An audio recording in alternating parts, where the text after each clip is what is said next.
What's up everyone, Blade here, and welcome back to another video of Persona 5X. Inside today's video, guys, we're going to be going ahead and going over Junpei, in which I'm going to be talking about, is it going to be worth pulling the character?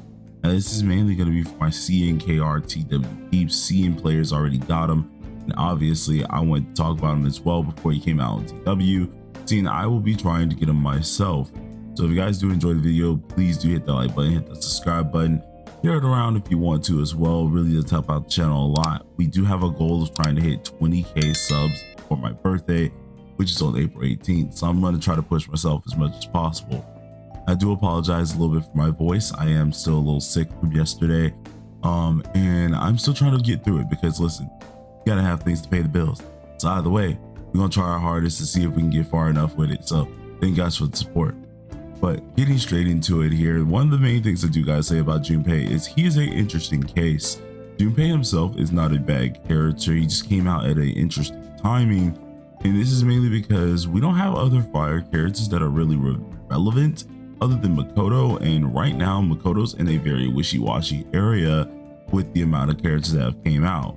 He's still a ton, like a really good character. The main aspect with Makoto is we have not had a chance to really use him recently, seeing that there hasn't been anything that we needed him for. Now this is mainly kind of like a TLDR that I'm going to be going over other than just skills and stuff.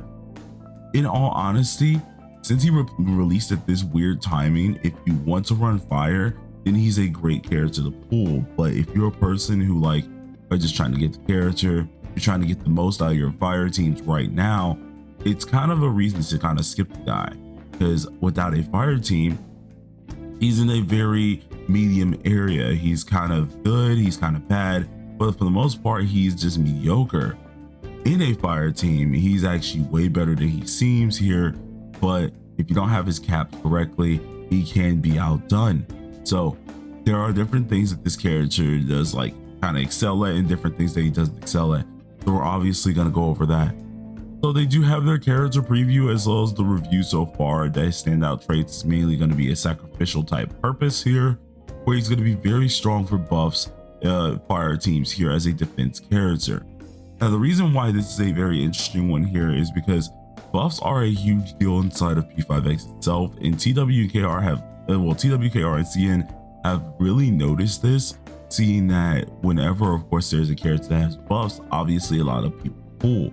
So they tried to make him a defense slash buffer hybrid, and that's exactly what he's good at here. You see, survival, easy. He's a defense character. That's obviously something he's going to be a pro at, and then of course he has high bonus buffs, which is great. But this character can be ran on multiple different things here. He's pretty simple, as you can see. It's going to be subs that he needs HP. For most of his main stats, he mainly just needs HP. So all of his things do revolve around this, so it's pretty easy to get him built. So that's not even a problem when it comes down to getting the character. It's honestly just if you have a team that you can use versus a team that you can't. Even going down to his skill rotation, it's pretty darn easy. It's just 3-31, 3-31. It's kind of similar to at least I think it's Mitsuru, where she has something like this as well, where she is using like one of her skills, which is probably the skill 2. And then she's trying to proc everything else off. Of course, it's like skill 2, skill 1, then we use like 30 skill 3 or something like that, skill 3, skill 2, skill 3, something like that. And it's kind of in that skill rotation, which doesn't make it too complex for him. I do know though, if you were going to use this character and go for dupes here, I think the highest dupe that most people are trying to go for is that A2. Other than that, you don't really need it. The A1 is very helpful, but I kind of jumped the gun on what we're talking about here, so we're gonna backpedal a little bit here.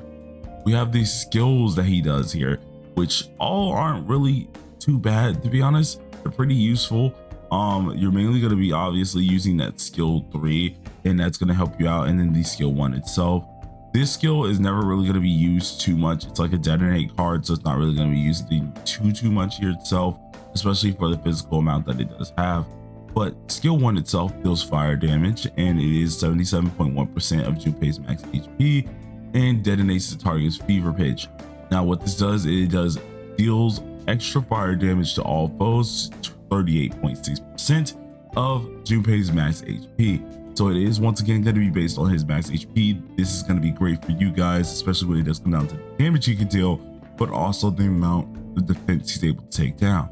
He's been able to increase the party's fire damage dealt by 15.6%. Another reason why we recommend him for fire-based teams, and this is also going to be based on his max HP. Pretty good, pretty simple, and I think that's going to be a good thing to actually see there. Then we have, of course, the skill 3, because skill 2 is just not worth mentioning too much here. This is called Hero's Focus, where he's going to gain something called Central Stage. It's pretty much just a taunt, all you need to know. This increases the critical damage of your partner in the party here. It also increases Fire Assassin's Sweeper's critical damage by 11.7% based on his max HP. And then whenever he does take this Central Stage aspect here, he's able to take a little bit of his allies' damage, kind of like damage over time, and he takes a little bit of that as well. Now, after a while, of course, he's able to do something called a power swing, which is kind of like a at the end of, I think, every other turn, if I'm right, he's then able to easily do a smack back or an attack back, which is pretty darn cool. I think they talk more about it in the awarenesses, so we're going to look at that in a second. But then we have the Clergy, which deals physical damage, and this one itself is based on Junpei's HP. It does ignore all affinities here and decrease down points by 4. And after knocking down the target, it spreads the down points to the other foes. So whenever you're able to knock down the target, of course, if there was extra down points that you were going to use on that enemy, it actually can go ahead and spread to the other enemies, allowing you to get more knockdowns or shield decreases, which is going to be great.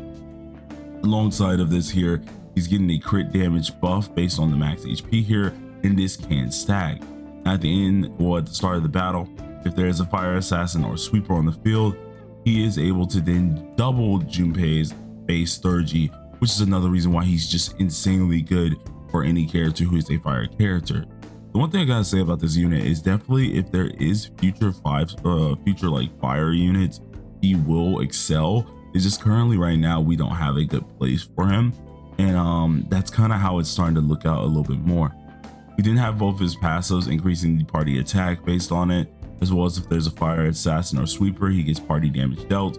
And then high spirited here, where he's able to restore some of his own HP based on his max HP, so of course, and this also restores the party HP if any ally is lower than 30%, which is also great. So cool. Then we're getting down to the juicy stuff. Now I already talked about the A1 and A2. I'm not really going to talk about anything above that here, but the A0 is pretty cool because it actually shows you what you get at the beginning, which I think is pretty darn decent, especially if you're just trying to get the character and work with it for a fire team. At the start of it, well, at the end of any ally's turn, Junpei is then able to gain something called Competitive Heart, and this can stack up to 15 times. But whenever he does have 10 stacks of this, it increases attack / fire damage. Whenever he has 15 of this, it increases the down damage, the party attack, and the fire damage, which is great. Now he does generate a charge based on this for every 2 turns, and this will then allow him to use Power Swing, which does attack the enemy. But this also gains him 6 competitive heart stacks. So all Power Swing is that physical attack damage that I told you guys about based on his max HP, guaranteed to be a critical hit, and you're pretty much able to knock it down. After that, you get a shield in response to you hitting something, which is great. And then of course you get bonus effects, which is going to be awesome. Nothing too crazy, of course. The character is pretty interesting on how he does work, but a bunch of defense stuff, which I think is pretty darn interesting as well. As for the 5-star weapon, I've seen people say they could just work with the 4-star. You don't have to have the 5-star itself. I'm going to try that myself. I'm going to try to fully dupe out the 4-star and then use the 5-star at a 0 to really try and test out the differences here. So I don't have a clean cut answer for you guys on this one, but if I'm taking everyone's word for it, as well as certain things that I've seen here, I say the 4-star is pretty darn decent. It gives you the stats that you do need, of course, but you are missing some of these like in-depth stats from like Hero Focus or Power Swing, which could be great. Remember, our Power Swing can work every like other turn here, so that would be a critical damage bonus. So of course, if you got the 5-star weapon, it would be worth it, but I mean, like 4-star is pretty decent. Now for party teams, of course, as I told you guys, got a fire team, he's gonna work perfectly fine. Seems like some of his meta teams are these down here, so if you want to go ahead and copy those, you very well can. I'll be testing out both of them as well as getting some other input from a few other people that I do trust on their opinions here. But I do say, with this character coming out on Wednesday, should you pull or should you skip? If you're a person who really wants to go ahead and actually run, sorry, I put so many filler words there. I do apologize on that. If you're a person who really wants to run a fire team, I say pull him. If you're a person who doesn't really want to run a fire team, then I say go ahead and skip. He's not really a needed character. He's just a fun little character that they ended up releasing, though it was a very weird time to release this character. But hopefully you guys enjoyed the video. If you did, please smack that like button, smack the subscribe button, share it around as I did say before. It really does help me out a lot, you guys. And I'm gonna try to get out the Tyler discussion video as well. It's gonna be just like this one here for the global end. So I look forward to you guys seeing it. But take care. Peace out.